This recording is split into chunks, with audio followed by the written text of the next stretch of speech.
பிஸ்கட்டுடன் பால் சாப்பிடலாமா? அதை பற்றி இந்த தொகுப்புல தெரிஞ்சுக்கலாம். பொதுவாக நம்ம வீடுகளில் பிஸ்கட்டும் பாலும் ஒரு ஃபேமஸான காம்பினேஷன். ஆனால் இது உண்மையிலேயே ஆரோக்கியமானதா அப்படின்னு கேட்டால் பிஸ்கட்டில் உள்ள விஷயங்களை பொறுத்து தான் இருக்கு.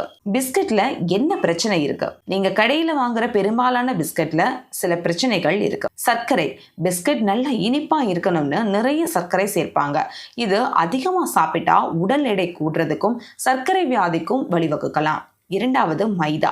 இதுதான் பிஸ்கட்டுக்கே மெயின் பொருள். மைதால நார்ச்சத்து ரொம்ப கம்மியா இருக்கும். அதனால தான் இது செரிமானத்துக்கு சுலபமா இருக்காது. சிலருக்கு மலச்சிக்கல் கூட வரலாம். பிஸ்கட் மிருதுவா இருக்கவும் சீக்கிரமா கெட்டு போகாம இருக்கவும் டிரான்ஸ்ஃபேட் மாதிரி கெட்ட கொழுப்புகளை சேர்ப்பாங்க. இது இதயத்திற்கு நல்லது கிடையாது. பாலில் என்ன நல்லது இருக்கு? இந்த காம்பினேஷனில் இருக்கிற ஒரே நல்ல விஷயம் என்னன்னா பால் சேர்க்கிறதுனால கிடைக்கிற சத்துக்கள் தான். பாலில் கால்சியம், புரதம்லாம் நிறைய இருக்கு. இது எலும்புகளை பலப்படுத்தும். பிஸ்கட்ல இருந்து கொஞ்சம் சக்தி கிடைக்கும். சுருக்கமாக சொல்லணும்னா பிஸ்கட்ல உள்ள சர்க்கரை, மைதா, கெட்ட கொழுப்பு இதெல்லாம் உடம்புக்கு அவ்வளவு நல்லது கிடையாது.